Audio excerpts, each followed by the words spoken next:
자, 여러분 안녕하세요. 오늘은 임용시험 제도의 개요에 대해서 간단하게 설명드리고 제가 생각하는 바 의견을 들려드리고 그 다음에 두 번째로 물리학습 전략 간단하게 브리핑 해드릴 것이고요. 네.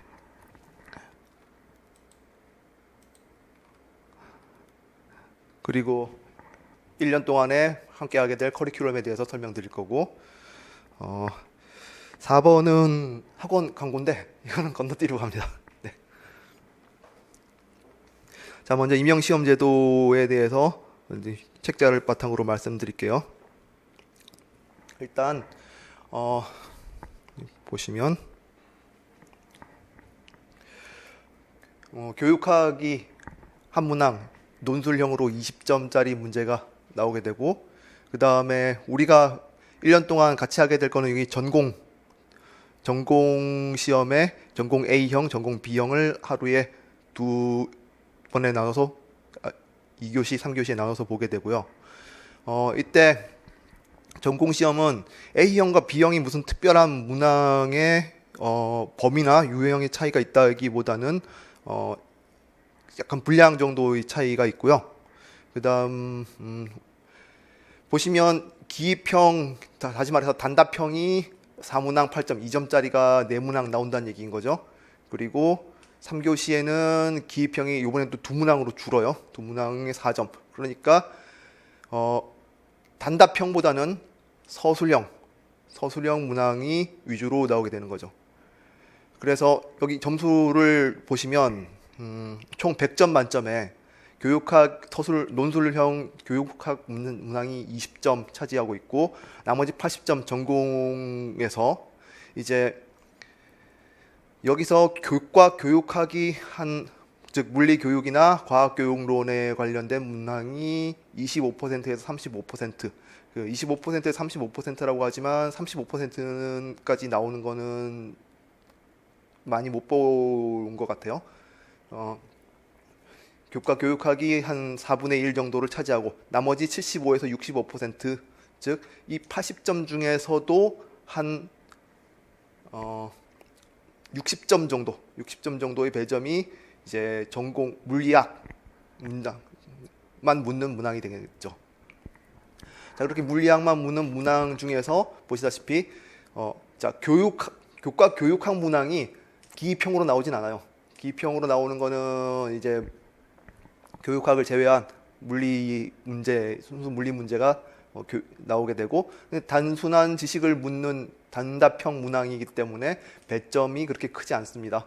그리고 그렇기 때문에 서술형 문항이 이렇게 총 80점 중에서 68점이라고 하는 큰 배점이 주어져 있기 때문에 서술형 문항에 대해서 얼마만큼 컴팩트하고 그리고 논리 정연하게 답안을 잘 작성할 수 있는가.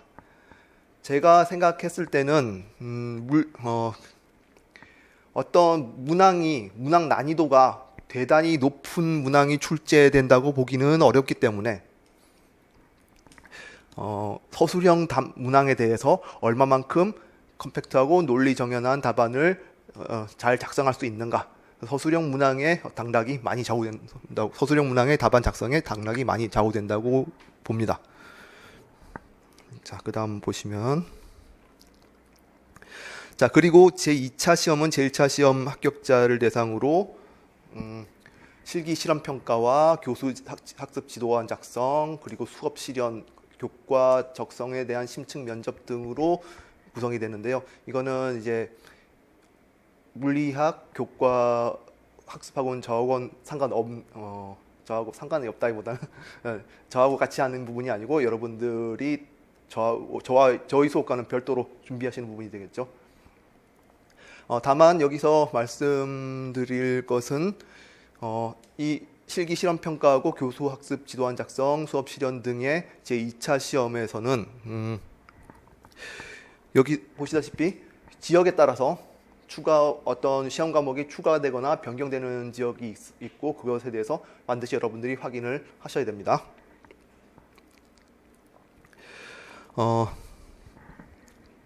네, 시험 출제 범위는 여기 보시면 교사 자격 종별 및 표시 과목별 기본 이수 과목 또는 분야에 제시된 과목, 교육부 고시에 제시된 과목이라고 나와 있죠. 자, 그래서 교육부 고시에 어떤 내용이 제시되어 있는가 한번 보겠습니다. 이거예요. 물리학 여기 나와 있네요. 물리 교과에서는 이제 관련된 학과는 과학교육과 물리교육과 물리학 및 관련된 학부로 나와 있고, 그리고 과목은 물리교육론, 역학, 양자역학, 전자기학, 열 및 통계물리, 화동 및 광학, 전산물리, 현대물리학, 물리교육실험 이렇게 나와 있네요. 자, 그런데 학교에서 여러분들이 배우는 과목을 대부분 포함하고 있을 텐데, 다만 파동 및 광학, 현대물리학 등에서는 이게 그러니까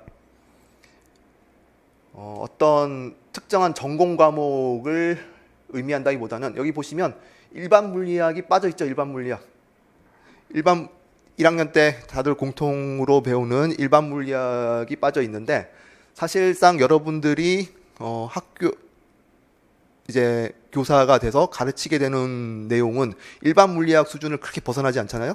자, 그래서 여기는 일반 물리학이라는 게 따로 과목으로 포함되어 있는 것이 아니라 일반 물리학에 해당하는 역학 내용, 일반 물리학의 일부 양자역학 내용 포함되어 있는 것, 전자기학, 열 및 통계, 물론 열 및 통계나 전자기, 역학, 양자역학 등은 이제 일반 물리학에서 벗어나는 전공 내용도 일부 포함하는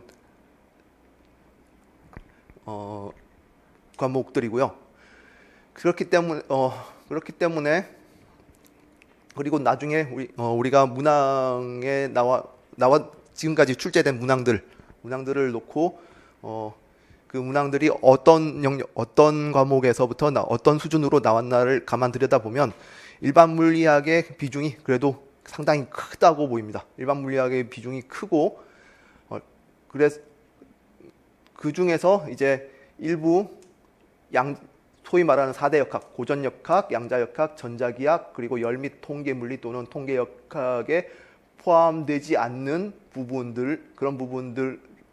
그런 포함되지 않는 그런 토픽인데 일반 물리학에는 포함되어 있는 토픽으로 파동 및 광학이나 현대물리학 등이 있다고 그렇게 보시면 될 것 같아요. 전산물리가 여기 출제될 수 있는 과목에 포함되어 있는데, 몇 개년 문제를 쭉 살펴봐도 전산물리라고 할 만한 문항이 출제된 건 저는 한 번도 못 봤습니다. 앞으로도 출제될 가능성이 별로 없는 분야라고, 그냥 한번 괜히 포함시켜 놓은 분야라고 보여지고요. 그 다음에 파동 및 광학은 전공 광학에 해당하는 심화된 내용이 출제된다고 보긴 어렵고, 일반 물리학에서 파동 및 광학이 여기 4대 역학 부분, 약학, 양자역학, 전자기학, 열 및 통계물리에 조금씩 내용이 포함되어 있긴 하지만 전체적으로 광학 내용, 종합적인 광학 내용이 포함되어 있다고 보긴 어렵기 때문에 별도로 파동 및 광학 내용이 출제된다고 여기 제시하고 있는 것이고요. 그리고 파동 및 광학, 일반 물리학 수준이지만 파동 및 광학 내용이 비교적 전체 일반 물리학이나 아니면 전체 물리학에서 차지하는 그런 교육과정 내용의 비중에 비해서는 파동 및 광학 내용은 비교적 자주 출제되는 것으로 보여요. 파동 및 광학이 자주 출제되는 거는 아무래도 뭐 출제하는 위원들이 어떤 분들로 구성되느냐에 따라서 달라질 수 있는 내용이겠지만, 지금 몇 개년을 쭉 살펴봤을 때 파동 및 광학 문제는 빠지지 않고 출제가 되고 있는 것으로 보이니까 여러분들은 일반 물리학 수준의 파동 및 광학 부분에 대해서 조금 더 신경을 쓰시면 좋은 결과를 얻기 위해서 좀 도움이 될 수도 있을 것 같습니다. 자, 계속해서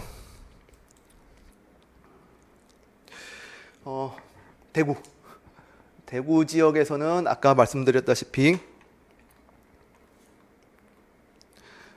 시험 과목이 추가 또는 변경될 수 있는데, 대구 지역의 경우에는 이렇게 변경이 된다고 하니 참고하시기 바랍니다. 여기 이전에는 2021학년도에는 개별 면접 문항, 교과 적성 심층 면접에서 개별 면접 4문항과 3문항 하나는 이 네 문항은 답변을 구상할 수 있는 시간이 주어지는 문항 3개, 그리고 그 질문이 주어지는 즉시 답해야 되는 즉답형 문항 1개로 구성되어 있었고, 그리고 한국교육과정평가원에서 출제한 문제로 출제가 됐었죠. 그런데 변경 후에는 집단 토의를 통해서 한 문항, 그러니까 집단 토의를 하는 능력은 뭐 교사에게 뭐 필요한 자질 중에 하나일 테니까 뭐 그런 걸 테스트하기 위해서 이렇게 제시하고 있는 것 같고, 역시 뭐 집단 토의에 들어가기 전에 구상할 시간이 주어지는 구상형인데, 구체적으로 어떤 방향으로 출제가 될지, 그리고 지금 이 시국에 코로나 때문에 집단이 모이기 어려운 시점에서 집단 토의를 어떤 식으로 시험을 볼지는 이게 1년 정도 지난 이후의 시점이기 때문에 아직 정확한 예상은 되지 않습니다. 집단 토의라고 하더라도 뭐 줌 같은 온라인 화상 회의를 통해서 충분히 테스트를 할 수 있을 테니까 뭐 그렇게 큰 문제가 되진 않겠죠. 네, 이어서 임용시험 출제. 자, 최근에 최근 5개년간 문제를 살펴보려고 했는데 2016학년도부터 2021년 딱 6개년 정도의 문제들이 어떤 문항에서 나왔는가, 어떤 영역에서 출제가 됐는가를 표로 정리해 두었습니다. 보시면 2016학년도 문항 출제 영역을 한번 볼게요. 자, A형에 1번 문항이 빠져 있는 이유는 뭐 1번 문항은 교과 교육학에서 출제됐다는 거죠. 교과 교육학에서 출제가 된 거고, 보통 우리가 말하는 전공 물리학에서부터 출제된 거는 뭐 요 정도인데요.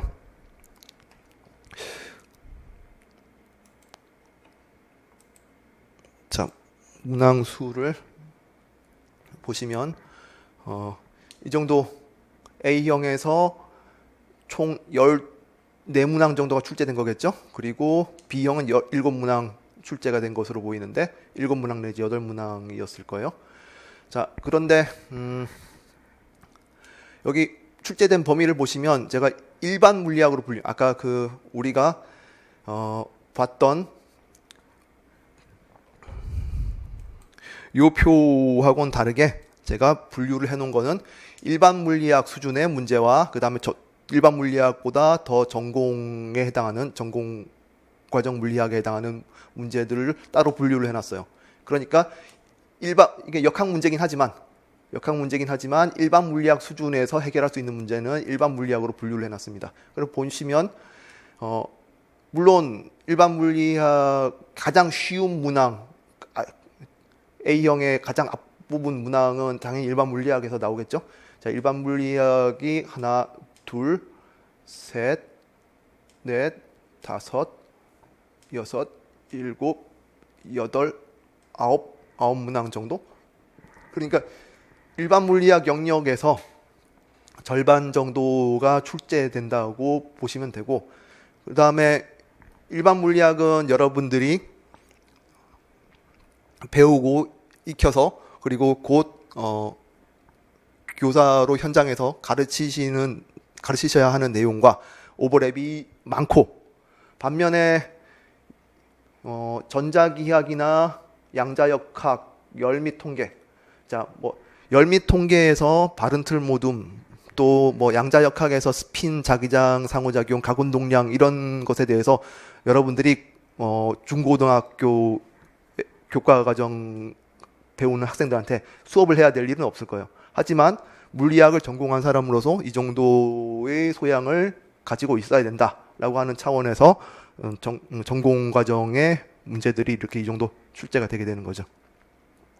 보시면 출제 영역은 뭐 어디가 특별히 많이 나온다라고 하는 게 그렇게 보이지 않고, 다만 아까 말씀드린 대로 매년 보시면 이렇게 광학 쪽에서 문제가 빠지지 않고 출제되는 것으로 관찰이 되고 있습니다. 자, 아까 말씀드릴 때 서술형 답안을 간결하고 그리고 논리 정연하게 작성하는 게 여러분들의 당락을 많이 좌우하게 될 거라고 했죠. 여기 보시면 이 개념들이 기본 개념을 충분히 숙지하고 있다고 했을 때 대단히 계산이 복잡하고 그리고 해결 과정까지가 복잡하다라고 하는 문항은 임용 물리 시험에서는 출제되지 않았습니다. 지금까지. 자, 그럼 문항의 예를 들어서 한번 보실게요. 이거는 2016학년도 문항 중에서 조금 확대를 해볼까요? 2016학년도 문항 중에서 양자역학 부분에서 출제된 문항입니다. 스핀이 2분의 1인 동일한 두 페르미온 입자로 이루어진 개의 스핀 부분 해밀토니안이 다음과 같이 주어져 있고, 스핀은 입자 i의 스핀 연산자이고 자기장은 z축 방향으로 일정하게 주어져 있다.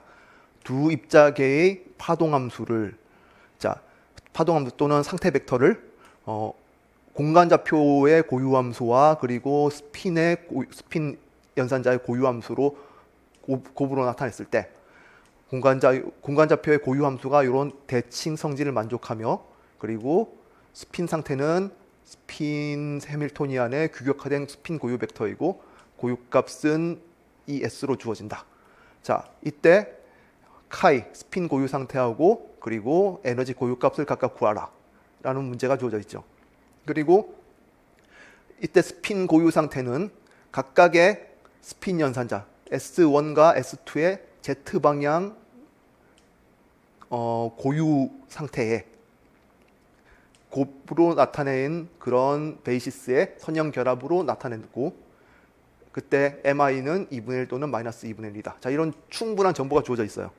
그리고 이렇게 충분한 정보가 주어져 있고, 그리고 그 다음에는 이제 간결하면서 그리고 필요한 정보를 다 포함하고 있는 짧은 답안을 서술하시면 되는 거죠. 자, 제가 여러분들한테 이 문항을, 문제 자체를 해설하기 위해서 이 문항을, 이런 문항들을 보여드린다기보다는 어떤 방향으로 서술형 문항을 작성해야 되는가, 그런 부분을 보여드리기 위해서 몇 가지 기출 문항들에 대한 풀이를 보여드리는 거예요. 자, 공간좌표의 고유함수가 대칭적이므로 페르미온인 두 입자계의 스핀 상태. 자, 페르미온 입자는 페르미-디락 통계를 만족해서 두 입자의 상태, 두 입자가 교환됐을 때 그 상태는 반대칭적이어야 되죠. 자, 그런데 고유함수 부분이 대칭적이므로 페르미온인 입자계의 스핀 상태는, 자, 여기 M1, M2의 선형 결합으로 이렇게 나타내는데, 우리가 물론 답안 작성 과정에서 M1, M2 즉 플러스 마이너스 플러스 마이너스들의 선형 결합을 통해서 두 입자계의 스핀 상태 벡터들을 각각 직교하는 정교화된 싱글렛과 트리플렛으로 각각 구성하는 과정을 이 답안에서 설명할 수도 있겠지만 그럴 필요까지는 없죠. 이건 교과 과정에서 충분히 알려져 있는 내용인 거니까. 이게 두 페르미온 입자의 스핀 상태가 고유함수, 공간좌표의 고유함수가 대칭적이므로 반대칭이어야 된다. 반대칭 상태는 싱글렛이고, 싱글렛은 이렇게 상태 벡터를 쓸 수 있다는 걸 알고 있잖아요. 자, 이렇게 두 입자의 상태 벡터를 그냥 한 줄로 정리를 하고, 그 다음에 해밀토니안이, 자, Z 방향으로 자기장이 주어졌을 때는 해밀토니안을 Z 방향 스핀 연산자 두 개의 합으로 나타낼 수 있기 때문에, 자, 그렇다면은 S1Z는 여기 작용했을 때 플러스 2분의 1 곱하기 H바의 고유값을 가지고, 마이너스는 여기서 S2Z는 여기 작용했을 때 마이너스 2분의 1 곱하기 H바만큼의 고유값을 가지기 때문에, 그럼 거기서는 결국에 이 해밀토니안 연산자가 이 앞부분에 작용했을 때 값이 0이 나오는 것이고, 마찬가지로 이 뒷부분에 작용했을 때는 앞부분이 마이너스 2분의 1, 뒷부분이 플러스 2분의 1 고유값을 주기 때문에 전체적으로 에너지 고유값은 그냥 0인 거죠. 자, 이렇게 세 줄로 정리하면 뭐 충분한 거예요. 자, 뭐 다음 또 이런 문항도 있었죠.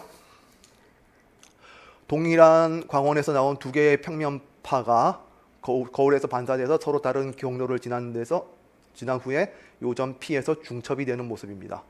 P에서 A, B의 복사조도, 즉 빛의 세기는 I0와 3I0이다. 자, 빛의 세기는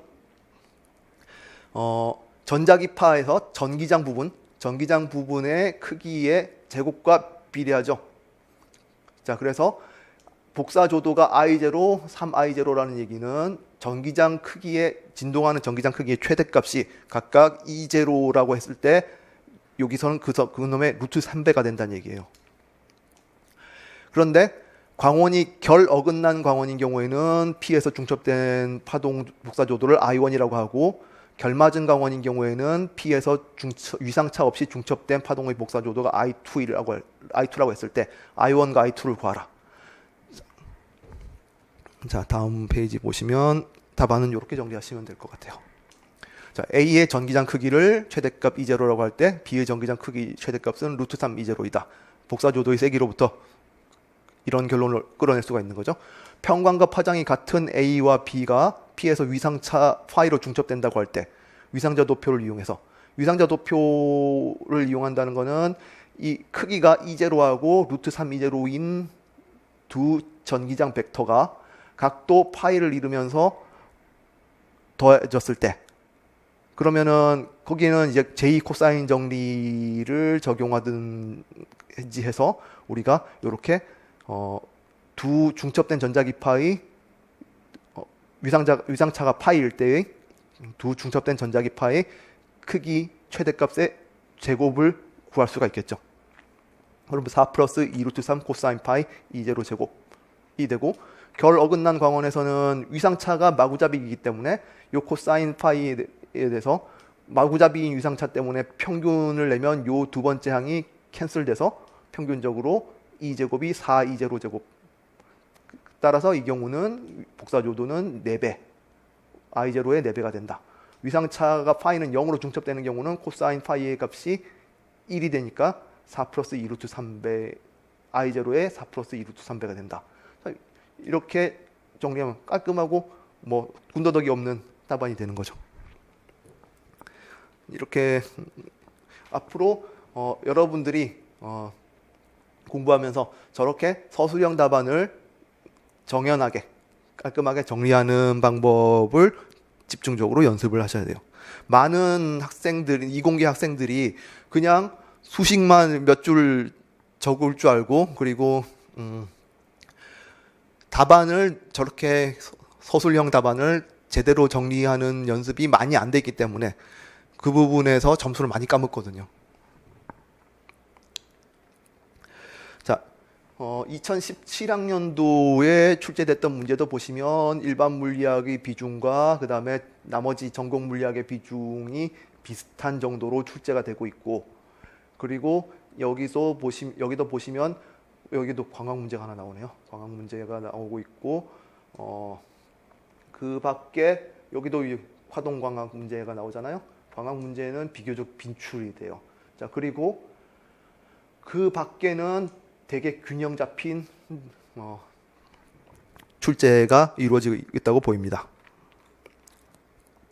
자, 2017학년도 문제는 이런 게 있었고, 여기서 평광 상태 종류하고 방향을 쓰라고 돼 있는데, 여기도 이제 보시면 사실 평광의 개념과 그 다음에 그 다음에 오일러 복소수의 오일러 공식을 이용하면 비교적 간단하게 측정되는 전기장, 즉 이 복소수로 표현된 전기장의 실수 부분이 이렇게 식으로 주어진다는 것을 정리하실 수가 있고, 그때 자, 그럼 이 평강이 왜 어떤 종류의 평광인가를 설명하기 위해서는 이런 식으로 아규먼트를 하시면 돼요. XY 평면에서 전기장이 Z는 0인 지점에서 봤을 때 코사인 오메가 t, 사인 오메가 t로 변하게 되고 따라서 그 크기는 일정하면서 반시계 방향으로 회전한다. 반시계 방향으로 회전하는 것을 오른손잡이 좌표계에서 Z축과의 관계로부터 보면은 Z축이 어떤 XY 평면의 앞쪽으로 나오고 있다고 할 때 그 앞쪽에서 봤을 때는 오른손 엄지손가락으로 Z축 방향을 가리켰을 때 그때 오른손의 나머지 손가락들이 돌아가는 방향으로 이 전기장 벡터가 회전하고 있기 때문에 그놈을 오른손잡이 라이트 핸디드 평광이라고 한다. 원형 평광 중에서 오른손잡이 평광이다 라고 정리를 하시면 자, 이런 답안을 작성하시면 충분히 좋은 점수 사점 만점에 4점 다 받을 수 있는 정도의 답안이라고 생각을 합니다. 자, 2018학년도 출제 문항들도 한번 쭉 보시면 일반 물리학과 그다음에 전공 물리학에서 고르게 출제가 되고 있는 것을 보실 수가 있고 광학 문제는 이렇게 빠지지 않고 출제가 되고 있네요. 자, 2018학년도 문제 이 정도 문항이 그나마 조금 난이도가 있다고 생각할 수 있는 문항에 속하는 거예요. 그림과 같이 부피가 모두 V0인 두 개의 단열 용기가 밸브를 통해서 연결되어 있다. 왼쪽 용기에는 1몰의 반데르발스 기체. 자, 보통 우리가 이상기체를 다루게 되는데 이상기체가 아닌 상호작용하는 반데르발스 기체가 채워져 있고 오른쪽 용기는 진공 상태이다. 잠겨있던 밸브를 열었더니 기체가 자유롭게 팽창해서 자유팽창해서 부피가 2V0가 되었고 다시 평형 상태에 도달했다. 이 과정에서 기체는 일을 하지 않는다. 친절하게 자유팽창이라고 하면서 다시 기체가 일을 하지 않는다까지 주고 있죠. 이때 기체의 내부 에너지 변화를 구하고 자료를 참고해서 기체의 온도 변화를 풀이 과정과 함께 구하시오. 단 용기와 밸브의 비열은 무시하며 팽창하는 동안에 기체의 정적 비열은 일정하다고 가정한다. 용기와 밸브의 비열도 무시한다는 얘기는 이게 완벽하게 단열되어 있는 시스템이란 얘기인 거고 그 정적 비열이 팽창하는 동안에 다소 바뀔 수 있는데 그거는 무시하고 일정하다고 가정한다고 했어요. 즉 얘가 상수란 얘기인 거죠. 어떤 거시적인 상태에 상관없는. 자료는 상태 방정식이 이렇게 주어졌고 반데르발스 상태 방정식이 그리고 기체의 내부 에너지의 미소 변화까지 이렇게 조금 다소 어려운 문항이 주어졌을 때는 이렇게 자료라고 하는 일종의 힌트를 통해서 또 이런 활용해야 되는 식이 주어져 있어요. 또 자, 여기서부터 이제 답안이 시작이 되는 건데요. 보시면 단열이 되어 있으므로 팽창 과정에서 기체 시스템에 전달되는 열은 없고 단열이 정리상 그렇잖아요. 자유팽창으로 기체가 외부에 일을 하지 않는다. 그렇다면 여러분들이 일반 물리학에서도 충분히 알고 있는 연력학 제1법칙에 의해서 기체의 내부 에너지 변화는 없는 거죠. 내부 에너지 변화를 구하라고 했는데 내부 에너지 변화는 0. 간단하게 되고 이제 그 다음 나머지 파트 문제 문항 답변을 보시면 답안을 보시면 자 이제 반데르발스 기체 일몰의 상태 방정식인데 앞에 보시면 여기에 압력을 이게 마우스 커서가 이거 보이는구나. 자, 압력을 온도로 미분한 양이 표시가 되어 있잖아요. 부피를 일정하게 두고 압력을 온도에 대해서 편미분한 양. 자, 그러니까 상태 방정식을 이렇게 정리를 하시면 반데르발스 상태 방정식을 이렇게 정리를 하시면 자, 부피를 일정하게 두고 즉 여기 앞에 개수들을 다 상수로 보고 온도를 변화시켰을 때 압력이 어떻게 변하는가 그 훨씬 쉽게 읽어낼 수 있는 형태로 다시 정리를 한 거죠. 자, 이렇게 일몰의 상태 방정식이 이렇게 주어지므로 저 내부 에너지 변화를 계산하는 식에서 주어진 편미분 표현이 이렇게 주어지고 그리고 이 과정에서 내부 에너지 변화가 0이었기 때문에 미소한 과정에서도 계속 변화는 0이었어야 되는 거죠. 계속해서 내부 에너지 변화가 없는 과정인 거니까. 자, 그래서 주어진 자료에 주어진 식을 정리를 하면 결국에는 우리가 요 조건을 이용해서 여기다 대입을 해서 온도 변화와 부피 변화 사이의 관계, 저 단열된 자유팽창에서 반데르바스 기체의 온도 변화와 부피 변화 사이의 관계를 나타내는 미분식을 얻어낼 수가 있고, 변수 분리해서 적분을 하게 되면 원하는 이 기체, 단열된 반데르바스 기체의 자유팽창했을 때 부피가 2배로 되었을 때의 온도가 떨어지는 과정을 이렇게 컴팩트하게 계산 결과를 얻으실 수 있는 거예요. 자, 이런 정도의 답안을 정리할 수 있게끔 계속해서 여러분들이 연습을, 다시 한번 강조드리지만 서술형 답안을 작성하는 연습이 가장 중요합니다. 자, 2018학년도에는 이것도 조금 경우에 어떤 분들은 어렵게 느낄 수 있는 문항이지만 사실 아주 기초적인 라그랑지안 역학의 기본적인 문제들이거든요. 여기에 대한 거는 이제 해설까지는 넘어가도록 합시다. 이렇게 여러분들이 답안을 이런 식으로 어떻게 정리하는가 그걸 참고하시라고 보여드리고 있는 거니까 여기 이렇게 이런 식으로 만들도록 계속 연습을 하시면 되고, 역시 2019학년도 문항들도 보시면 비슷한 비중 출제되어 있고 광학 문제는 빠지지 않고 나온다.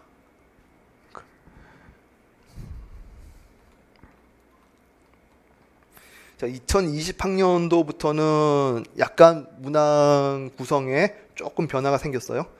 변화가 생겼는데 이 앞에 2019학년도까지 보시면 2019학년도까지의 출제는 A형이 이렇게 문항이 많이 출제됐고 B형은 조금 난이도가 있으면서 B형 문항 개수가 작았는데, 이제는 그냥 비슷한 2020학년도부터는 그냥 비슷한 비중이 됐어요. A형 12문항, B형 11문항이 됐고, 하지만 그 문항들 사이에 어떤 그 출제 영역 사이에는 어떤 분량이 어떤 게 강조되고 그런 거는 관찰되지 않아요. 말씀드린 대로 그냥 광학 문제가 일반 물리학 수준의 광학 문제가 비교적 빠지지 않고 계속 나오고 있다라고 하는 거. 2021학년도 얼마 전에 나왔던 2021학년도에도 그런 2020학년도의 출제 경향은 계속 유지되고 있습니다. 일반 물리학과 전공 물리학이 고르게 1대1 정도 비율이라고 보이고, 그리고 그 밖에 특기할 만한 점은 그다지 없고, 다만 이제 일반 물리학에서는 약간 문제 해결에 조금 생각이 필요한 문제, 그런 게 조금 포함되어 있는 것 같아요. 그리고 주로 전자기학에서 약간 수리물리 테크닉이 필요한 문항이 가끔씩 출제가 돼요.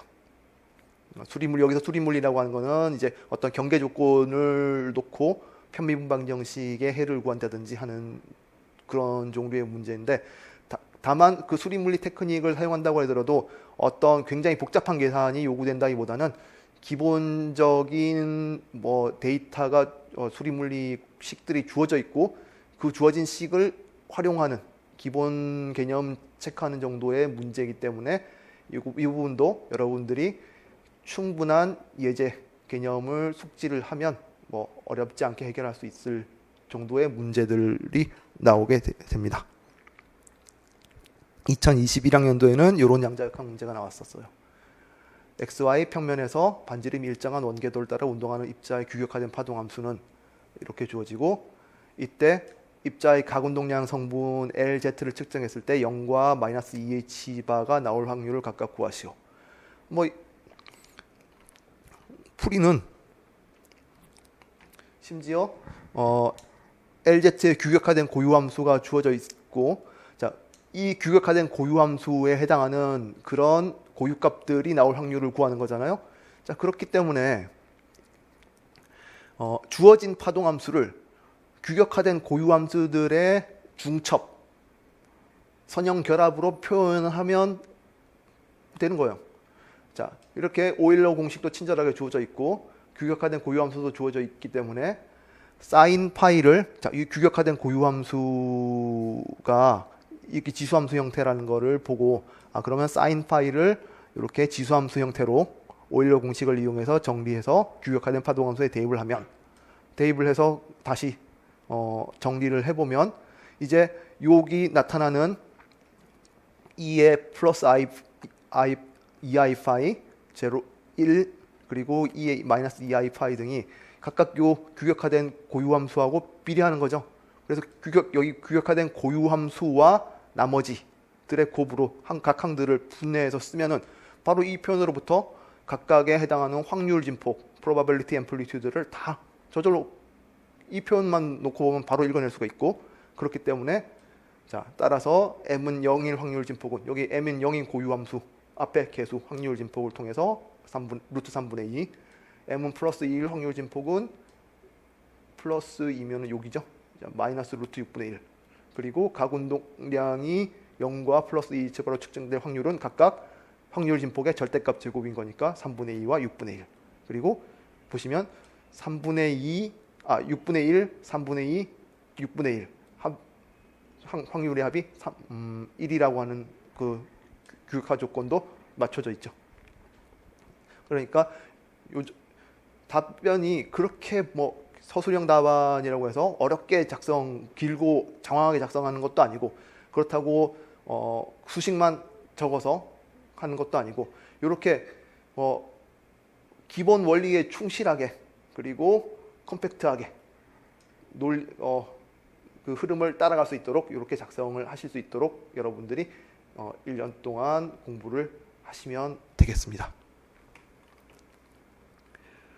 자, 여기는 최근 3개년 2019학년도부터 2021학년도까지 모집 인원과 경쟁률인데, 물론 이제 보시면 이제 수도권은 당연히 경쟁률이 비교적 높은 쪽에 해당하지만, 여기 보시면 모집 인원의 변화가 21, 21, 13으로 주어졌기 때문에 경쟁률은 6.14, 6.52, 8.85. 자, 여기 경쟁률이 올라갔지만 모집 인원이 줄었기 때문에 다 비슷한 숫자의 수험생들이 경쟁을 하고 있다고 보여요.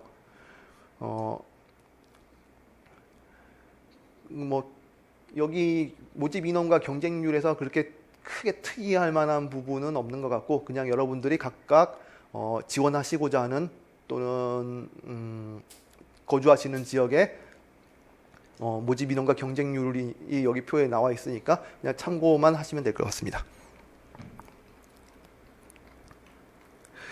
자, 학습 전략, 물리의 학습 전략이라.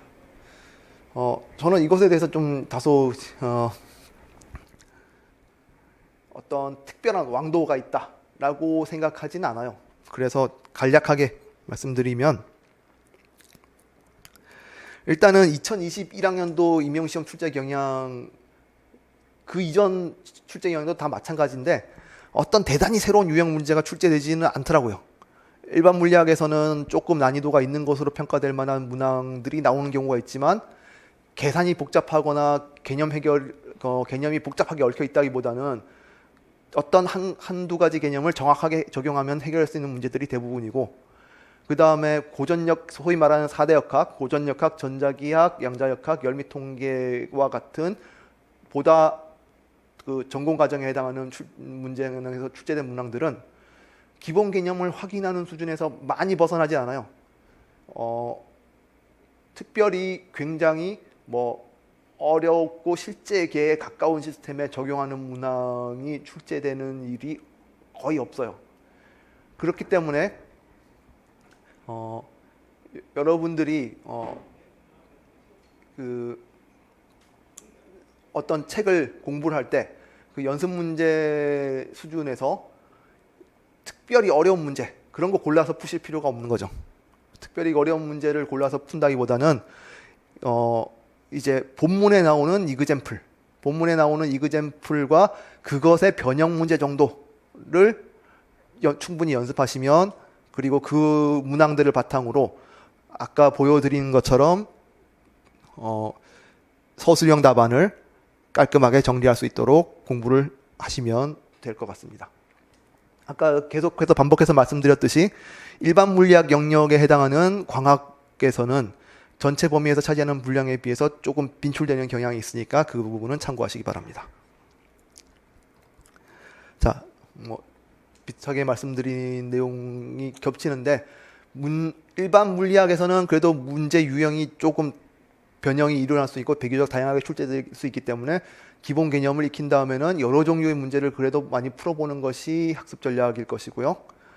반면에 고전역학, 전자기, 양자역학, 열미 통계는 복잡한 문항이 출제될 수 있는 부분은 전자기학의 정전기 부분, 수리물리와 융합되는 부분 정도이고, 양자역학에서도 그렇게 복잡한 수리물리적인 테크닉이 사용되는 문제는 잘 출제되지 않습니다. 기껏 해봐야 정적분 정도. 그 다음에 시험에 나오는 부분들도 사실 거의 정해져 있어요. 자, 가만히 지켜보시면 특별히 어려운 부분, 전공 물리학에서 어려운 부분은 항상 출제되지 않아요. 앞부분의 기본 개념을 정립하기 위한 부분이 주로 출제가 되고, 그렇기 때문에 이론을 꼼꼼히 학습하면서 관련된 기본 예제들과 그것의 변형 문제 위주로 공부하는 것이 학습 전략이 될 수 있을 것입니다. 제가 여러분들보다 제가 무슨 물리 임용에 대해서 전망을 더 잘 할까요? 물리 임용에 대해서 전망이라고 하기는 어렵고, 2020학년도부터 문항수학의 문항의 배열이 조금 조정됐기 때문에 출제 경향이 대략 2020, 2021학년도에서 크게 바뀌지 않을 것이고, 사실 2020, 2021학년도에서도 어떤 문항수하고 배열인만 조금 조정된 것이지, 그리고 서술형 문항의 비중이 조금 더 커졌다고 할까요? 그 정도인 것이지, 특별히 출제되는 문제의 경향이 많이 바뀌었다고 보이진 않아요. 그렇기 때문에 여러분들은 위에서 말씀드린 전략 또는 경향에 맞춰서 충실히 공부를 하시면 얼마든지 좋은 결과를 얻으실 수 있을 거라고 생각합니다. 커리큘럼 간단하게 소개해드리고 마칠게요. 일단 제 소개를 잠깐 드리면, 저는 서울대학교 물리학과에서 학부하고 대학원에서 석사 및 박사를 마친 다음에 성균관대학교 물리학과나 그리고 한국과학기술원부설 고등과학원이라는 곳의 물리학부에서 연구원 생활을 좀 했었고요. 그리고 연구원 생활을 하면서 성균관대학교 물리학과에서 연구원 생활할 때 잠시 여기 겸임교수라는 타이틀로, 제가 무슨 교수님이 된 건 아니고 겸임교수 연구원을 생활을 하면서 강의 부담을 떠맡았다 정도, 그 정도 경력을 가지고 있습니다.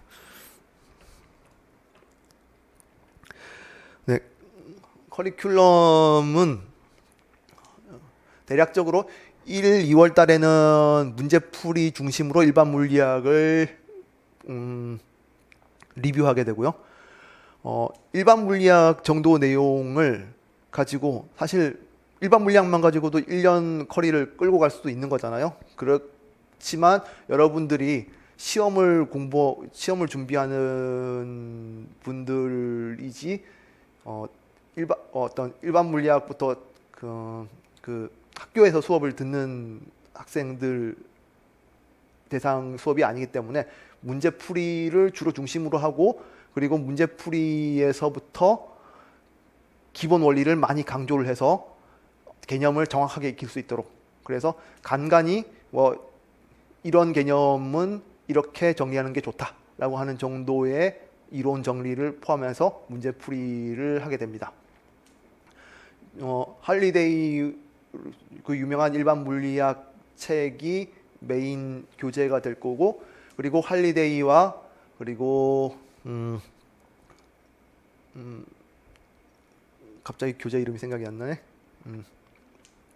할리데이 외에 어쨌든 다른 일반 물리학 책에서 추출한 연습 문제 풀이들 프린트를 가지고 수업을 하게 될 거예요.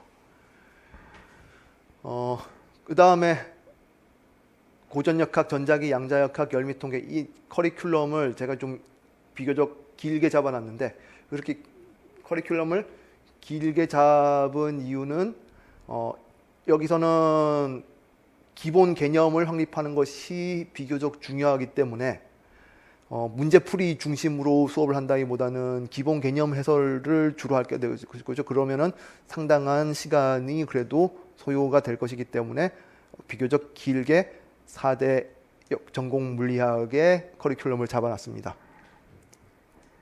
교재는 여기는 별도 공지라고 되어 있는데 조만간 공지해 드릴 거고요. 뭐 고전역학의 경우에는 포울스 해석역학이나 아니면 전자기학은 그리피스, 양자역학도 그리피스의 저서가 많이 널리 쓰이고 있는 것 같고, 열미통계는 조금 더 생각을 해봐야 될 것 같아요. 자, 그런데 어쨌든 시중 도서를 가지고 수업을 한다고 하더라도 어떤 그 관련된 설명이 충분하지 못하다고 생각되거나 아니면은 제가 이런 설명이 더 좋다라고 생각하는 부분에 대해서는 별도의 이론 해설 노트를 프린트 형식으로 제공해드릴 프린트나 책자 형식으로 제공해드릴 예정이고요. 보시다시피 이론 해설 중심, 그리고 예제 정도의 문제풀이를 통해서 개념을 확실하게 하는 것. 그래서 기본 이제 임용고사에 출제되는 문제들을 정확하고 간결한 서술형 답안을 작성할 수 있도록 그렇게 개념을 정립하는 게 이 강좌의 목적입니다. 그 다음에는 10월, 11월 이제 막바지에서는 기출 문제 중심으로 문제풀이를 진행을 하고, 5개년간 기출 문제들을 전부 다 서술형 답안을 작성한다는 가정하에 해설하고, 그리고 유사한 수준의 다른 문제들을 거기다 더 보충해서 문제풀이 수업을 한 달 정도 진행할 예정이고요. 그 다음에 11월 막바지에 이르러서는 모의고사를 통해서 모의고사 풀이와 모의고사 풀이에서 나타난 약점들, 그것에 대해서 보충 지도를 해드릴 예정입니다. 선생님 특장점 이런 거 없어요. 특장점 그런 거 없습니다. 서술형 문항의 작성에 있어서는 특별히 꼼꼼히 지도를 해드릴 수 있다라고 하는 정도가 특장점이라고 할 수 있을 것 같아요. 그 뒤로는 이제 학원 광고예요. 네, 이런 여러분들은 이거 그냥 읽어보시고 등록을 하셨을 때 참고하시면 될 것 같습니다. 그럼 여기까지 하고 마치도록 하겠습니다. 이제 여러분 들어주셔서 감사하고 여기까지 하겠습니다. 감사합니다.